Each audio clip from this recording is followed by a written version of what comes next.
Hello all, welcome to today's webinar titled In-Person versus Online Learning, Choosing the Right Leadership Development Modality for You and Your Organization. We're glad you're here and we're looking forward to this panel discussion on this really important topic. My name is Taylor and I'll be serving as one of your producers for today's session. So before we begin, I would like to go over some housekeeping items with you about our platform.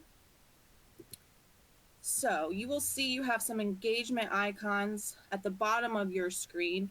You are free to move those around, resize them, whatever makes sense for you. This webinar is being streamed through your computer, so there's no call-in, dial-in number. You're welcome to enable closed captioning. There's an icon in the lower right side of your media player where you can do that. Also, just to note that we will be asking for your participation throughout today's session. So there are a couple ways that you can engage with us, and those are through the attendee chat and Q&A features.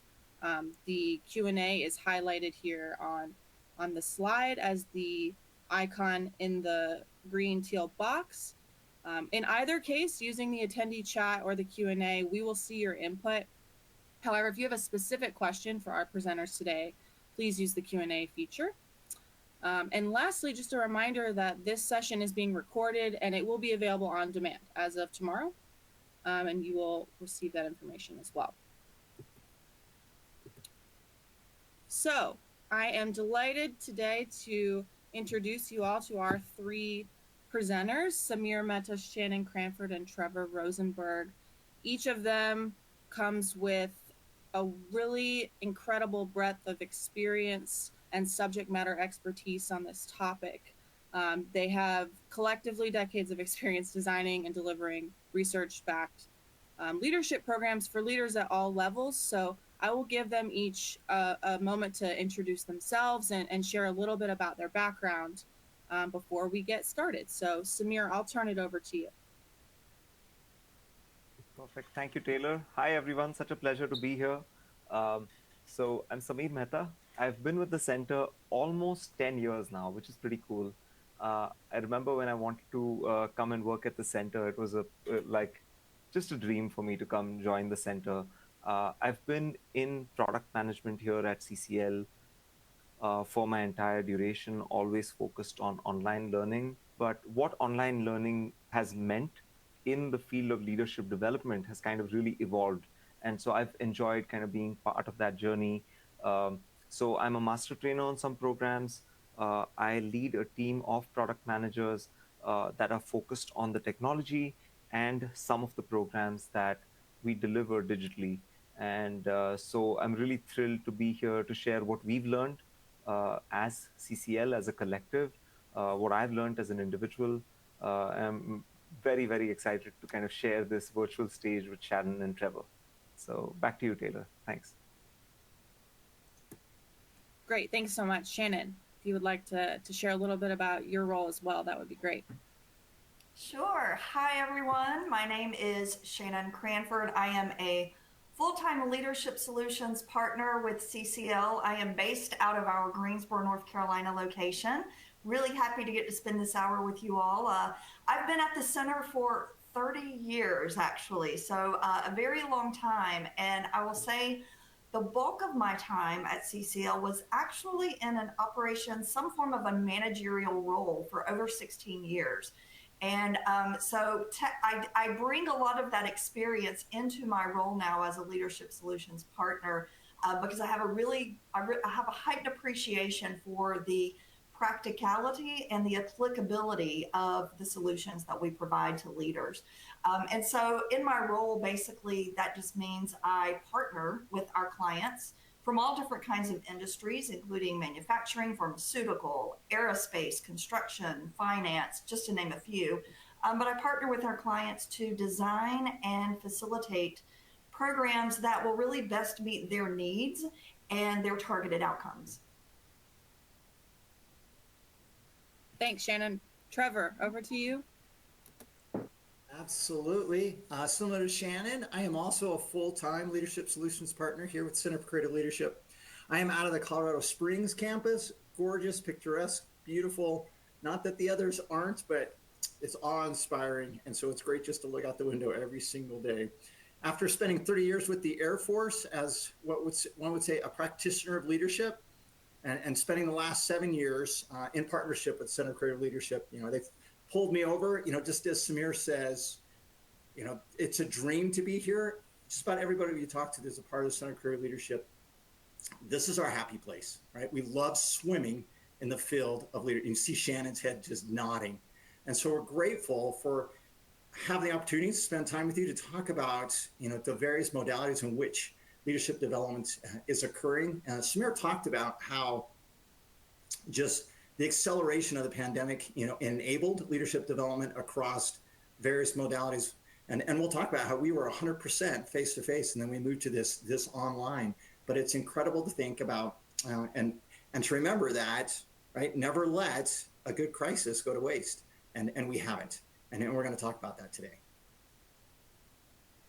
Thanks, Trevor. One last thing before Samir kicks us off, I do want to mention that my colleague Katie is also behind the scenes monitoring the Q&A. So in the event that you have a technical issue, please do contact us through the Q&A feature. We're here to support you. And I'll again pass it over to Samir to get us started by introducing CCL and then jumping into today's topic. Perfect. Thanks, Taylor. So yeah, and Trevor and Shannon mentioned where they are, and so I'll take a moment and say I'm now based in my hometown of Pune in India, but I spent 7 years in Greensboro, North Carolina, where I started with CCL, where Shannon is. If you're ever in Greensboro, do visit us. It's a beautiful campus, and we love having friends and visitors come to us. Um, I want to ask you all a question in the chat before we jump into our new landscape. I want to just quickly introduce CCL. So, but before we introduce CCL, we want to ask you all, how well do you know CCL? So, in the chat, if you will kind of answer this question on a scale of 1 to 5, with 1 being, I've never heard of you all, I don't even know why I'm on this webinar, with 5 being, I know CCL, I've been to a program, you're a client, we're clients of CCL or something to that effect. So on a scale of 1 to 5, how well do you know CCL? So in the chat, if you'll answer that for us. 4, 1.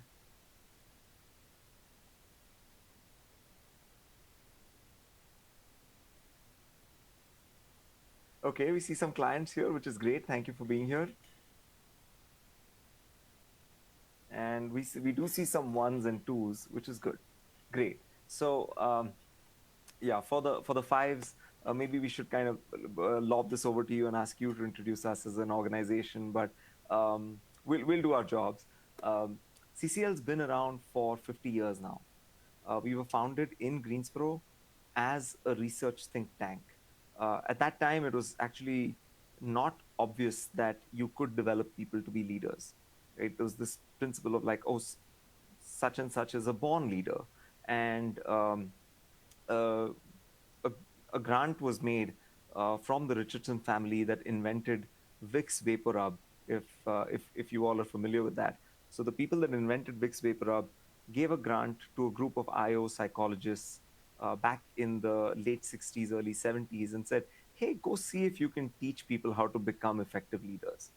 And they did that in some really interesting ways, and we could spend a whole hour telling that story. But suffice to say that they found that, oh, in fact, you can take working professionals, share some knowledge with them, help them become more self-aware, help them learn more about their impact on the environment and the other way around, and they will become more effective leaders.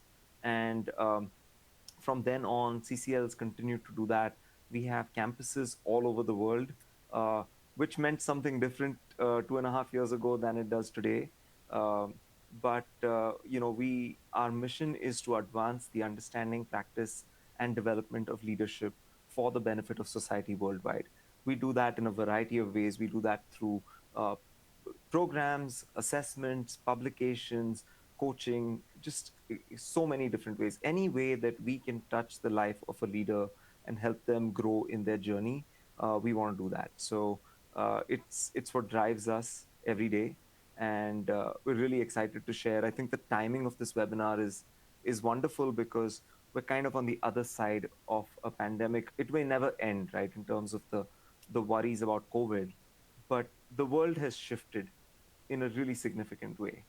How we lead, how we learn, how we work, and organizations are continuously rethinking their L&D strategies. You see some really, really um, stark statistics here in terms of how people experienced the pandemic, what impact there was, and there was clearly different impact depending on, uh, you know, gender was such a big factor. You can see that uh, level of experience was a really big factor, uh, and how we develop leaders was incredibly, incredibly important to us. Um, we had to shift our way of working massively, and we learned some stuff. So um, if you kind of wind the clock back to March of 2020, and Trevor, I know you were associated with the center then, but Shannon, Taylor, and I were in the middle of it, right? And you have this month where in March of 2020, our organization that we lived, we thrived on seeing participants in their offices or on our campuses, and that's what people did. They came to leadership development programs at the center, or we went out to them and we delivered programs, and suddenly that world was gone. That option was no longer on the table. uh, as a business, it was incredibly challenging to have your primary source of revenue not possible. Uh, but as a mission driven organization, it was like, oh my God, all these leaders need something right now. And we are unable to provide that to them. Uh, so we pivoted very, very quickly. We were in continuous tiger teams. The what time of day it was didn't really matter. We were just kind of reinventing how we could deliver the programs that we deliver. And what we kind of learned was what matters is creating meaningful connections. The CCL way of doing leader development is through meaningful connections, it's through engagement continuously. Uh, Leaders who are driven to kind of succeed are looking for results, and we've seen a lot of that. And then truly recognizing learner preference. I think we've learned a lot about learner preference over these last couple of years. Uh, I think not just CCL, but a lot of people in the world were living in this world where, oh, of course, it's better for everyone to learn in person. It's in person is the only way that you can really do impactful leadership development. And we've learned that there are more options. There are more really meaningful and not, you know, what can you say, less optimal options. Those options might be the best options depending on learner preference. And that's kind of what we want to talk about today with all of you. Uh, l- Let me just pause quickly and see, Trevor, Shannon, anything you want to add here before we kind of keep going?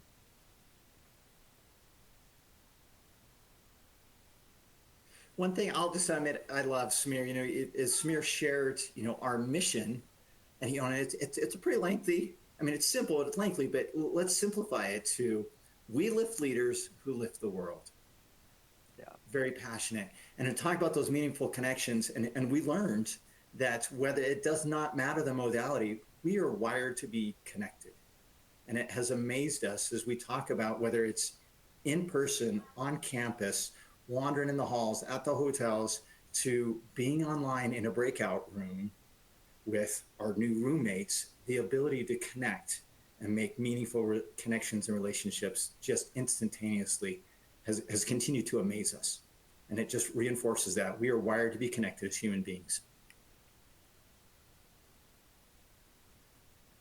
Perfect. Right. Excellent. So this is what we're going to talk about today, right? We're going to kind of give you a little bit of, each of us are sort of going to represent, if you will, one particular modality, which is sort of fun. We started with this idea of like, oh, wouldn't it be fun to have a little bit of a debate? It's more a panel discussion than a debate because all of us see the merit in each of these modalities, but each of us will kind of speak to one of these modalities specifically, and we'll discuss the benefits and at different points in a leader's journey, and how do we ensure that participants build a meaningful connection, have an engaging experience, and achieve program results in these different contexts. And are there any new trends around modality preference? And we'll definitely want to turn it around. We've got a really um, sophisticated audience here in you all, and so we definitely want to kind of hear from you all as well. One thing I'll say before we kind of jump into actually, Taylor, if you want to launch the poll, I'll just keep talking while you launch that poll. Um, is Yeah, we've got a poll here. We want to know what does your world look like? What modality was your most recent leadership development experience delivered in for you individually, or if you delivered a program, either way. Um, but those three modalities, in person, live online, self-paced online, are three modalities in which we deliver a lot of programs. We do a ton of open enrollment programs in those modalities. So we've learned a lot as a result of that. And so that's kind of what we're looking to share here. So we're seeing, yeah, we have a number of respondents. So about 35% have responded. 20-30 seconds to kind of see the responses, and then we might move on. But we definitely want to hear from you all.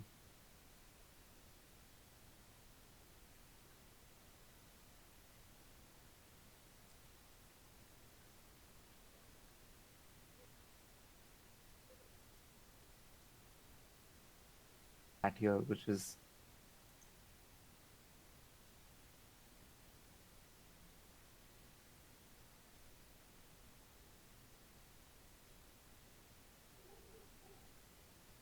some folks are responding in chat as well. So thank you for that.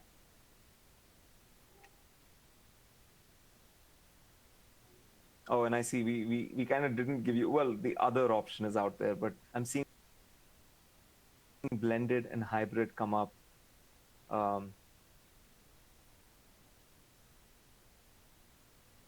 Synchronous and self-paced. Excellent.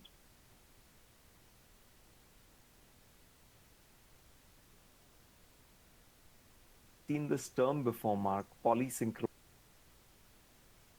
Interesting.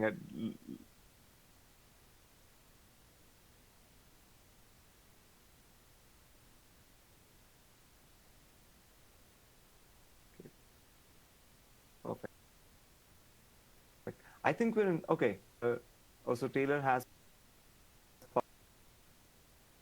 published the poll for us. So live online is still kind of in the lead for a lot of people, and in-person is coming up second. Self-paced online is much lower, especially in leadership development.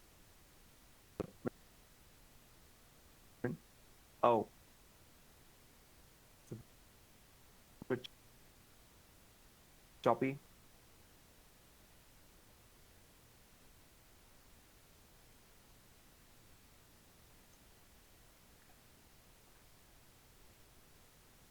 Taylor, can you?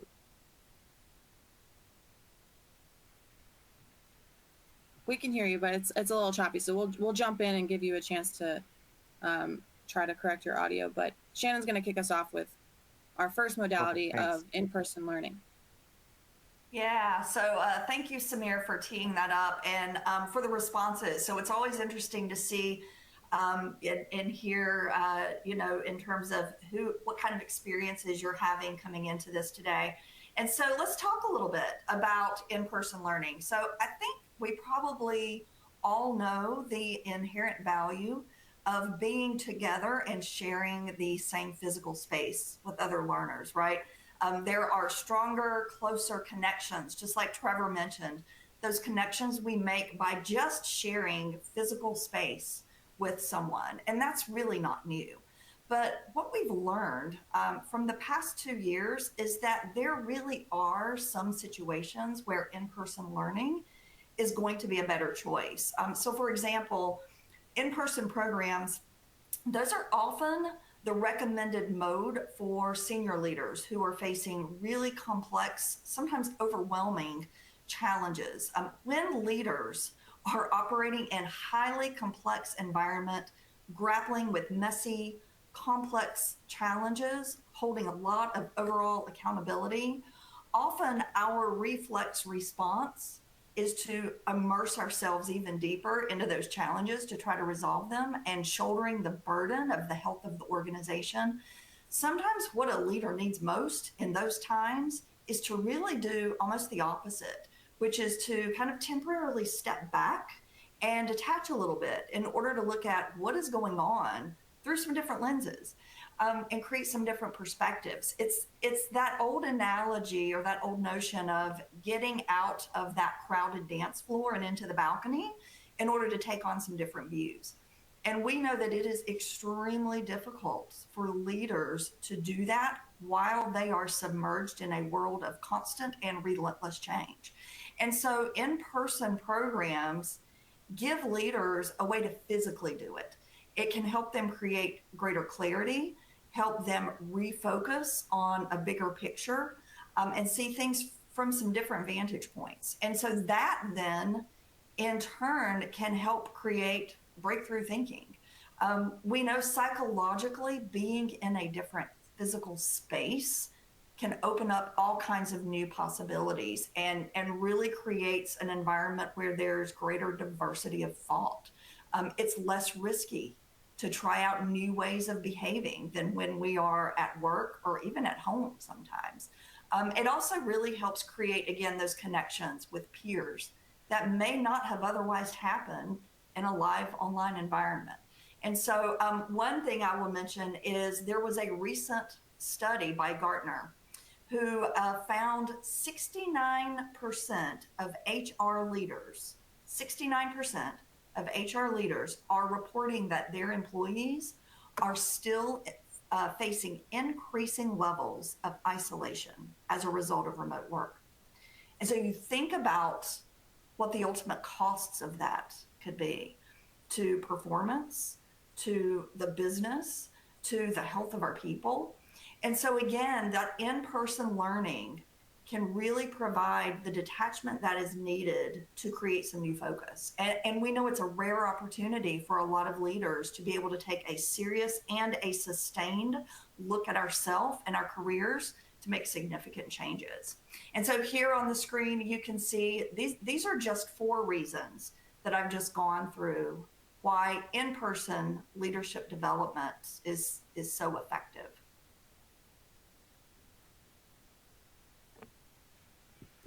Great, thanks, Shannon. And I just want to kick off a question to our 3 panelists related to this specific modality of in-person learning. So can you share any new learnings from your experience now returning in person as it relates to facilitation? What I know we've previously just talked about, what we've learned in this new hybrid landscape. Have you seen those benefits in a new light given our current circumstances? Absolutely. Shannon, do you want me to take one for a minute? Sure. I absolutely appreciated the way Shannon talked about this opportunity to disconnect. We have to unplug in order to connect. And we're going to talk about the benefits of the live online, but that when you're physically in a classroom, that asking somebody to put all their devices away is so much easier. And that ability to fully unplug in order to connect and watching it happen. And so it was on 2 weeks ago, was at our Greensboro campus, and we've got this great entryway with this beautiful staircase that goes up, but at the bottom of the staircase, there's this grand piano. And as a part of our programs, we do 360s and some other type of assessments where they get feedback about their behaviors as well as they're observing each other, which again is something that can really only be done when we are in person and observing those behaviors and giving feedback on it. So sometimes that feedback can be a little bit shocking, and how people intake that feedback, they may need a little bit of extra time. And whether it's going on a walk, but we had one of our participants, he just sat down at the grand piano and just started playing. And there's 3 other programs that are going on. And so that ability to connect and bring in some beauty of sound was it was inspiring because then two other participants from other programs took time throughout that week to sit down at the piano and start playing. That's one. Yeah, a couple of examples come to my mind. I mentioned before as one of the target audiences we often recommend for in-person learning are more senior level executives, but it's not just executives. It's not just them. So I have one of my clients that I've been working with for 7 years now, and they specifically target their frontline leaders for development, those who are in a people leadership position for the first time. And so they have actually committed to only face-to-face or in-person learning because they've recognized first of all, it's such a rare opportunity for people at that level to get out of their environment and spend dedicated time with colleagues at their level who they don't get to interact with on a daily basis. And so that's one of the reasons. But they've also really recognized the value of leaders creating their own leadership network at that peer level. They found that the earlier in their careers they can create that peer leader network, the more effective they will be in spanning boundaries, in influencing across the organization and operating with an enterprise system in mind versus just their functional area of expertise. And so that's the kind of value that I'm hearing from some of my clients. The other thing I would mention, and as Trevor was talking about his recent experiences, when you think about in-person learning and the physical classroom space, the physical classroom is much more than just the literal classroom. And here's what I mean by that. The hallway conversations that happen, the carpool or bus ride over to the venue, whether it's on one of our sites or at a client site or in a convention center, the evening dinners, the dining room, conversations at the bar in the evenings, all of those are classroom spaces. And I think that's one of the things that's really been amplified as our in-person learning has come back and we've got such a higher demand for it now, is that you get all of those classroom spaces that you don't necessarily get in a live online environment. And we know that some of the best, most productive work, innovative ideas, challenging our limited thinking, all of those happen in those kinds of conversation spaces. Samir, anything you would add? No, this is great. Nothing to add. Other than I do love, so just because I've always been the digital learning guy at CCL, very often people are like, oh, you don't like classroom stuff. I love it. I love facilitating in the classroom. I love being in the classroom. And there is an energy there that you just can't deny. So yeah, just want to validate and share my personal feeling about being in a classroom. So thank you, Shannon. Yeah.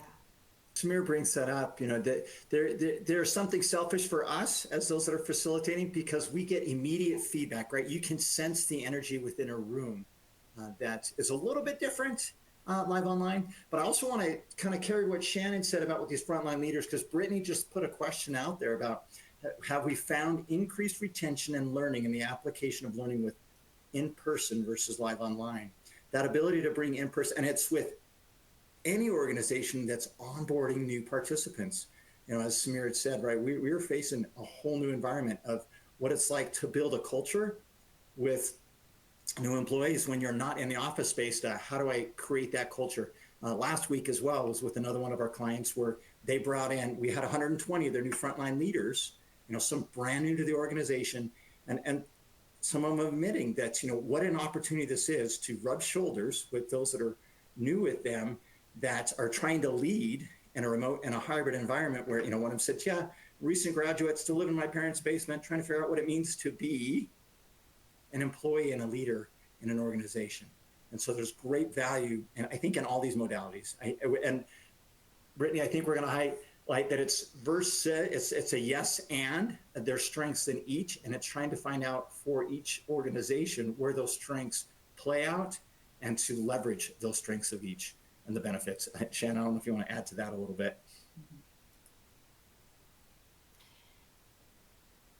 Yeah, I mean, I think it's, part of it is, especially, so I'm seeing Brittany's question around the frontline leaders. It is even, at least from my experience and from what we've seen, it is even more rare for them to be able to come together in person, especially in this post-pandemic era we're now in, when they are lower level leaders. And so I think they're craving that. We're seeing how much they have just really craved that time together in person. And being face to face versus continuing to operate in a remote environment, especially since we know that a lot of our clients that we're working with they are navigating their daily interactions are often in a hybrid environment, and so they are craving that in-person learning. And so I think what we sense in the physical classroom is there is a heightened excitement and hunger for being able to not just learn what they're learning, but also take those tools and take them back and really look at how they can spread that love and cascade their learning.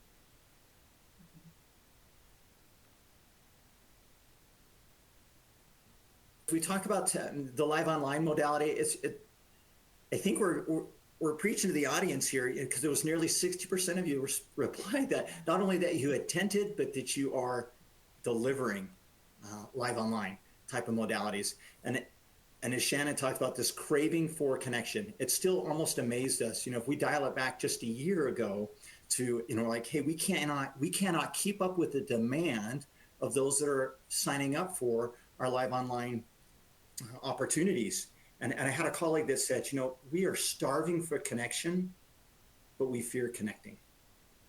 And that is what I see as one of the opportunities that live online learning provides. This talks about 5 different benefits that we've been able to witness. And to talk about that flexible and efficient, great example of that, as some of the statistics showed as well, that demographics wise, who was more willing or more able to take advantage of going face to face, whereas as our environment has changed, now with having the availability of live online to, Shan, you probably as well had some of these participants who are like, I'm going to be off screen because for this first hour, I'm getting the kids ready for school. I'm going to drive and drop them off, or I got to go pick up kids at the end of the day. And their ability to still stay connected and be a part of a program that if it was only in person, they wouldn't be able to participate.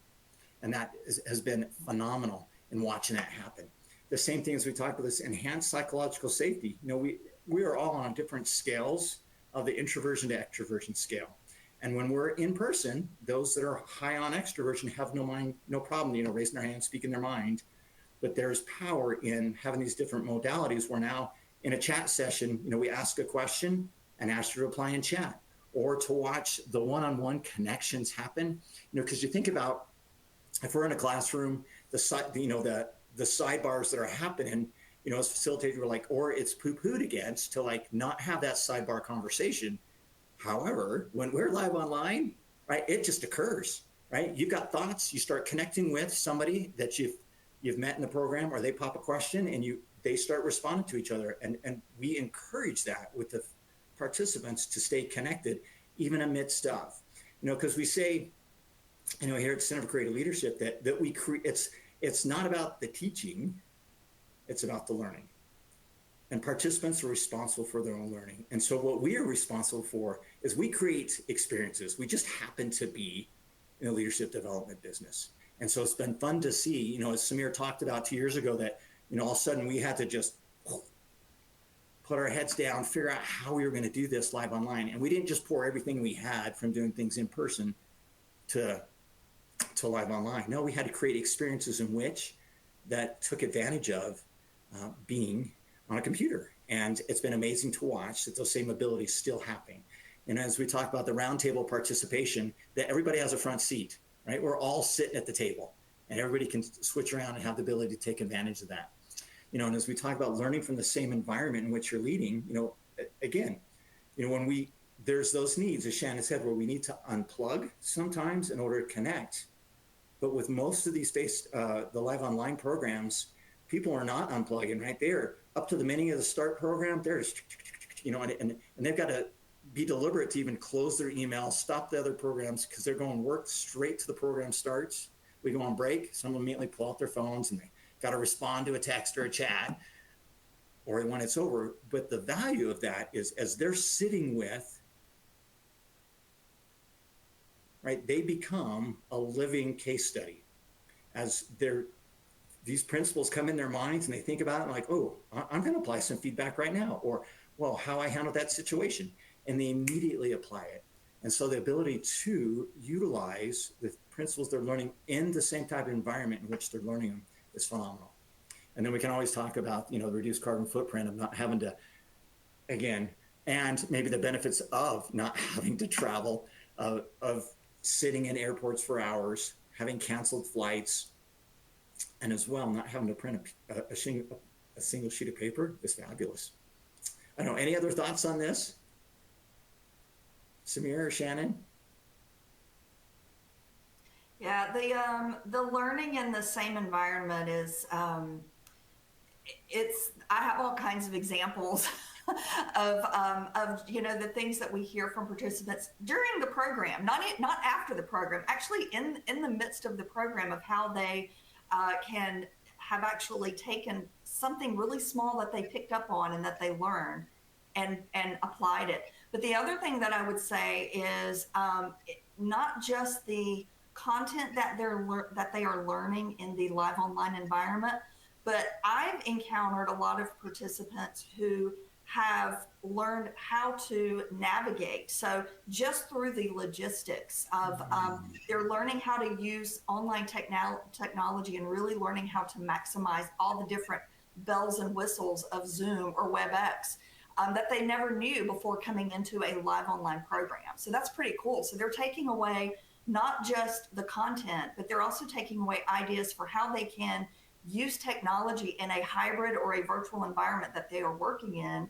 to maximize how they engage their people. So that's pretty cool too. That's fabulous. Building off of that, a second question for you all, related to what Trevor was just explaining about the immediate application of learning in the live online environment. We often call that at CCL sort of making the learning stick. So if you could share sort of how the pace of online learning, where you're, maybe 4 hours in a learning experience and then 4 hours back at your desk, so to speak, how does that combination support behavior change and quote, make the learning stick?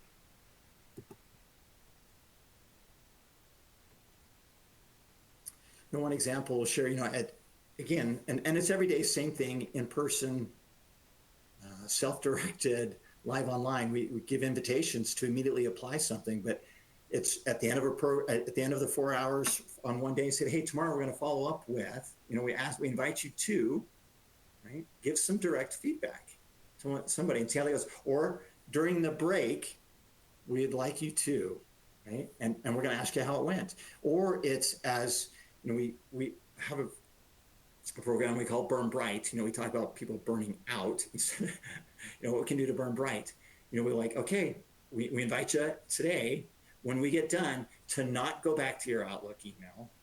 Maybe it's 5 minutes, maybe it's 30 minutes, or we're going to ask you to take 30 minutes to go do X, to take care of, right, to pour into yourself. And the next morning we say, so how did that go? And it's just amazing to see some of them go like, that's the first time that I've even given myself 30 minutes in the past 6 months. I went for a walk. How refreshing that was. And then you just follow up with, so what are you going to do to keep it going? That's just one or two. I mean, there's millions, Shad and Samir. Feel free. Yeah, I actually have, several come to my mind of my recent experiences. One of mine, I was facilitating our Maximizing Your Leadership Potential program, live online, 5 days. Day one of that program, we help teach participants how to give and receive feedback. And so we share with them our model of feedback. And then they also, on day one, have a pretty intense practice conversation in small groups, practicing having a difficult conversation. that they need to have with someone back at work. And so that's on day one. So in my recent experience, we did that. Day two, we all joined, and at the beginning of our session on day two, one of our participants shared with us as we were opening that difficult conversation he practiced the day before, he actually ended up having it in real life. He had it that evening, and he shared with us his experience doing that. It was not planned, it was not scheduled, but he happened to be on the phone with that individual because there were some issues that had come up, and he realized the timing was good. His practice was fresh on his mind, so he decided to go for it. And so he shared that experience with the rest of the class, and it was really cool to see how excited he was that he got to do that. It was taken care of. He made some progress with that individual, but it also gave others in the class hope and confidence that what they were learning really could be immediately put to use. And so that then led to what Trevor just shared. That led to us giving an evening challenge at the end of each day to everyone to say, we want you to find one thing that you've picked up on or that you've learned, and go try it out and put it into practice. And then we want to hear from you the next morning when we start how that went. So I had in the same program, I ended up having one of our participants share that she tried our feedback model on her teenage daughter. She had a conversation with her, so she practiced it on her teenage daughter. I had another one share that they practiced it when they were in the grocery store with the grocery store clerk that was checking him out. So, so those are just a couple of really small examples of how people find immediate uses to put what they're learning to work, even if it's not with someone else at work or if it's someone else at home or in the environment that they're in. I like the ripple Thanks, effect. Let me just answer that real quick. Yeah, Trevor, go for it. Okay, and then we'll later. It's the ripple effect. It gives some hope of, as well. I had one just a couple of weeks ago. The participant said, I tried it out on my spouse. That I gave him feedback, and the feedback isn't just negative impact; it's positive impact, right? It's both affirming and adjusting. And so she gave some affirming feedback to her partner that, hey, I really appreciate it when you do the dishes when they're just sitting there on the sink, and everybody laughed about it the next day in class. And then the following day, another participant said, I tried that out on my partner too, and it worked. Right? And so it's seeing the hope and the ripple effect that we're not alone, right? And we have very similar opportunities that we can try this. And it's, again, with those that are in our home environment, those are in our work environment. Sorry, Ms. Samir, I'll let you take over. No, thank you, Trevor. That's great. I think, having facilitated a number of these programs, it always amazes me how, like, one of the things we do with any CCL program, right? We kind of asked ourselves this question of, and this is coming to one of the questions in the Q&A about how do we see enhanced psychological safety in the live online space, and as we transition into self-paced there as well. So we at CCL, we kind of asked ourselves, we talk a lot about the CCL way of delivering a program, and we said, what is that? What do we mean by the CCL way? What's our secret sauce?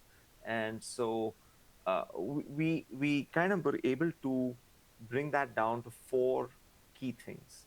A CCL experience. Okay, I'm going to go off video. Taylor, let me know if you can hear me okay. I saw that my video that I was receiving was glitching. Okay, perfect. I'll stay off video. I still look the same, everyone. Has not changed. Just kidding. When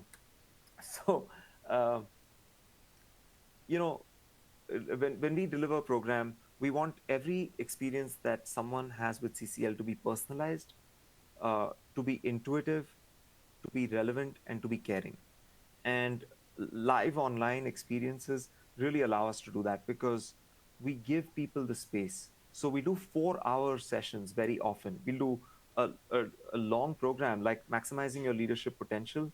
It's 1 week, 4 hours every day. So they have half the day to take care of their work, right? And then when we're together for 4 hours, we take a 10-minute break every hour. So we give people space in their day. And one of the commitments we make in any program. And again, we've got a very sophisticated audience here, so this may not come as a surprise. But one of the commitments we make is confidentiality, and we truly mean that in any modality that we're doing it. We're all kind of sworn to it as employees. Um, and then in the live online space, when you go to breakout, you're there with just those people. It's that small group. We very often keep the same group as much as we can when it's appropriate, and that allows people to build a closer bond, feel safer with that small group. uh, and then the other thing that live online allows people to do is to say, you know what, I'd like to stay off video for a little bit if that's okay. And that just that ability to have that much autonomy over their experience, I think, is a pretty neat way to help people feel safe. um, in terms of making the learning stick, I think Trevor and Shannon have hit all the key points. So I'm going to jump ahead to self-paced online learning, which is uh, when I came to CCL about 9 years ago, uh, online learning really meant SCORM packages on an LMS. Hey, take the SCORM package, very similar to kind of the compliance stuff that a lot of us do. And for us, CCL, we've had an evolution in terms of how we see self-paced online learning. Asynchronous is another term that we use, and I know that out in the industry, a lot of people have tried some great stuff as well. So some clear benefits, right? You have the flexibility truly to learn anytime in the day in a cohort.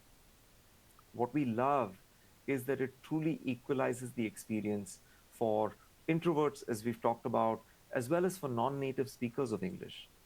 If I don't understand what a facilitator says when I'm in a classroom or when I'm in a live online setting, there's only so many times that I can stop them and say, can you please say that again? Right?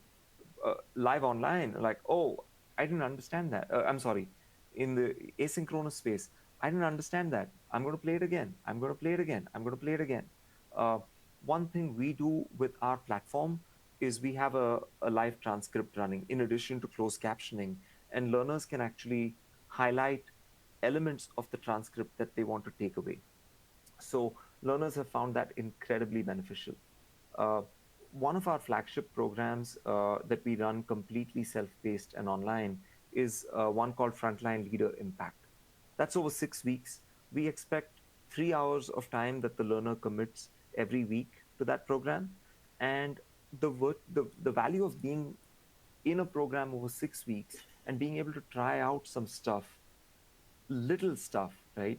Just like we talked about with live online, but that effect is spread even further with an asynchronous experience. And so people get to test things out. One thing we do with Frontline Leader Impact, as well as uh, the Leadership Development Program, which is the program we've run for the past 40 years, is we actually have a leadership expert available to the learner asynchronously. So if they have a question, they can actually go to a real person who will take the time to look at their comments and respond to them. And that's one on one, that's private, that's not seen by anyone other than the learner and that person. We also have a social nature to our experiences. So we believe leadership is not a spectator sport. Leadership is obviously not an individual sport. It's a collaborative effort. It's a collective, right? And so learning with others is really valuable. uh, the last thing, one of my mentors at CCL was a guy called Harold Charlotte. And Harold used to say, in any leadership program, Shannon's laughing because Harold would say, there are three types of people in a classroom. There are learners, there are vacationers, and there are prisoners. Uh, and on in the self-paced online world, there are no prisoners. If someone doesn't want to be there, they'll just stop showing up. So when you see someone get to 90% completion, get to high levels of engagement in a self-paced online setting, uh, that says they're truly engaged, which is incredibly exciting. One quick story I want to share. Actually, let's go to the question maybe, and then I'll kind of uh, share the story here, perhaps. Yeah, that's great. Thank you, Samir. This question for you all is really around learner well-being. So we're all, in this post-pandemic era, very familiar with the burnout that comes with um, being digital so often. So how have you seen this specific modality, the self-paced online learning option, positively impact our well-being? Yeah. I'll kick off with an example, and Shannon and Trevor, please jump in. Uh, Again, the same program, maximizing leadership potential.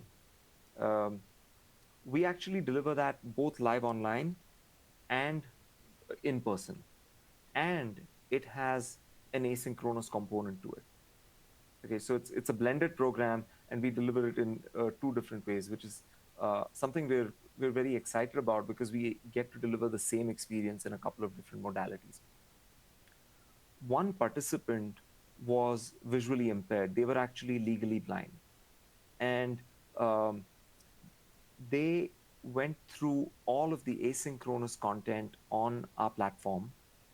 Uh, they attended the program in person actually, and they wrote us a note afterwards. We knew that they were coming, and so we made additional provisions for them when they were in the classroom. Uh, but our platform, we have consistently invested in accessibility for the platform itself. And so what we saw was this person took the time to send us a note after they attended the program to say, uh, my experience asynchronously was so good. I was able to get everything I needed out of the experience because your platform was designed for accessibility. It worked perfectly with my screen reader. I was able to get everything that I needed to out of the program. And I've actually recommended that we take a look at this for how we in our organization can learn. And that made us incredibly proud because uh, for those of you that have worked in the accessibility space, it's a lifelong commitment. It's not an endpoint, it's a journey. We're on that journey. But to see that it had really impacted one individual in this way was incredible. Another quick story, frontline leader impact, like I said, 6 week experience and entirely asynchronous. We do one sort of kickoff orientation call, which is recorded. And then after that, participants are in there on their own time, whenever they want, but they get feedback from others in their cohort, and they get feedback from a real moderator, an expert. And we've seen individuals be able to take that who are non-native speakers of English. We've seen organizations be able to use that with a cohort that is global, that is never going to be on the same time zone. And the cost benefit is obvious. That's the obvious one. But the time benefit is spectacular. We've seen manufacturing organizations where people are working in shift work and they need to go through a leadership experience. Frontline is so crucial. And people in different shifts can be in the same program together, which earlier was so difficult to do, right? There was a really, really high cost to the organization. So um, we're just so pumped by this. Shannon, Trevor, I'm going to jump us into these statistics a little bit, and maybe we can sort of have a conversation and maybe take some questions. Uh, but just quickly, I'll make a comment and then invite Shannon and Trevor into this. This is what we saw when we went into this about 2 years ago. We were like, can people really get what they want out of leadership development experiences delivered online? And these are the statistics that we're seeing now. Overall satisfaction almost the same, likelihood to recommend almost the same. Going right back to the beginning of the presentation, meaningful connection, apply the knowledge and skills. We're seeing scores that are so close to each other. We're surprising ourselves a little bit, even, I would say. Um, okay, I've talked for a very long time. I feel terrible. Shannon, Trevor, jump in, and then let's look at questions.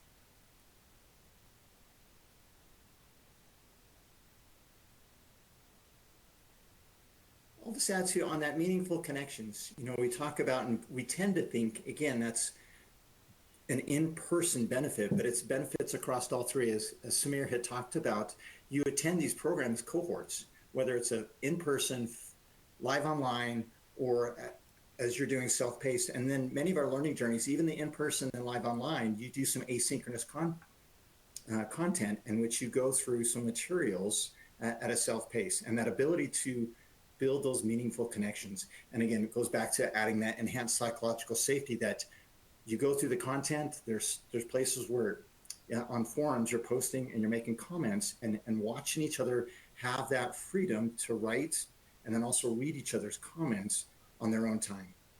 And it gives every voice an opportunity to be heard and to hear that, as the Brene Brown said, oh, you too? I thought it was only me. And realizing whether it's on a learning perspective, a connection to their work environment, and allowing that growth to occur and build those meaningful connections. Yeah, the other thing I would just jump in and say, because as you look at these comparisons, they're so close and similar. And so as you think about how can I make the most out of my investment in your training dollars, how can you make the most of your investment in training dollars? So think about the ultimate outcomes that you're looking for that particular audience. So what is going to be most important, not just in terms of the program content and the behavioral outcomes you're looking for, but what value can the mode of learning also bring to your audience? What do you want them to walk away with? Not just from the content, but from the overall experience, because there's a lot of value, as you've heard with all three of these modes now, there are a lot of values with each of those modes that can really come out of it. So consider that as you think about what's going to be most important for this audience in this entire program experience.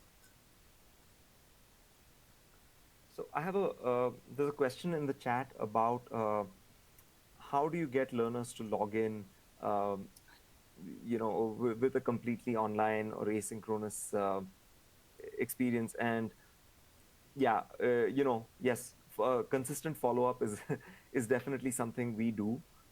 So we do send reminders, but we also typically do a timed kickoff. So we say this is beginning now, right? It's not a general, you can be in this program forever. This journey is beginning now, and this journey will end at this time. So we make that timing very clear, and we help them see that others will be there with them if they start at the right time. So we kind of give them a sense of shared ownership of that experience, because if you're not here, someone else is missing out on you. So playing with a few different sort of forms of motivation, intrinsic and extrinsic. And the psychology of going to the gym is very much relevant to leadership development for sure. Great question.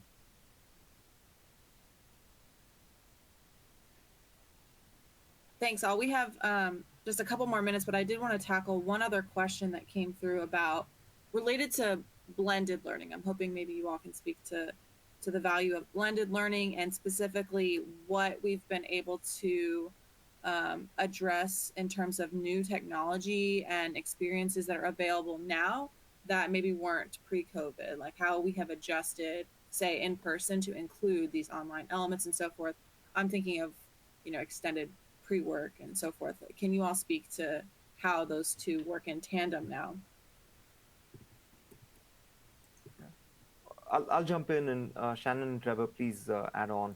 So yeah, a few different technologies that we use: polling tools, stuff like Poll Everywhere, Mentimeter.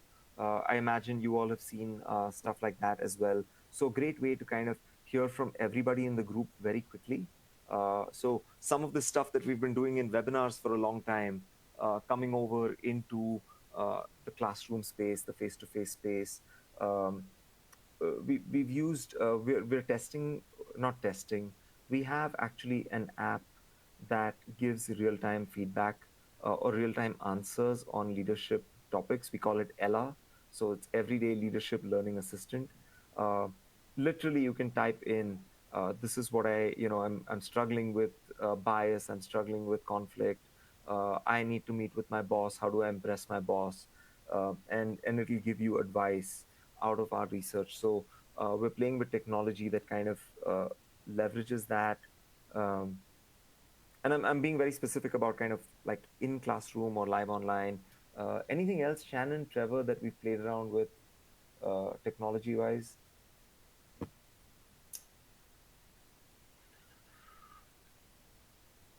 One I would add is the ability to have kickoff sessions, and that's even with our in-person to be able to have a kickoff ahead of time to kind of get them familiar with the platform, what's expected of them, and so they can and even initially meet each other before the session occurs. And that we take advantage of with both the in-person and live online modalities. Mm-hmm. Yeah. I see that we're at time, so if anyone has to drop, thank you so much. This has been great. Um, Taylor, I guess over to you. Yes, thank you. Thank you all. Big thank you to you, Samir, Trevor, and Shannon for being our speakers today. And thank you all for joining us and for your thoughtful participation. We would ask that you consider taking a moment to complete a brief survey about today's session, which you'll see the engagement icon highlighted there at the bottom of your screen. We would really value your feedback. If we didn't get to your question, also please feel free to include that in your survey responses so we can follow up with you. Again, thank you all for joining. This session was recorded and will be available on demand as of tomorrow. So we appreciate your input, and that concludes today's session. Thanks again.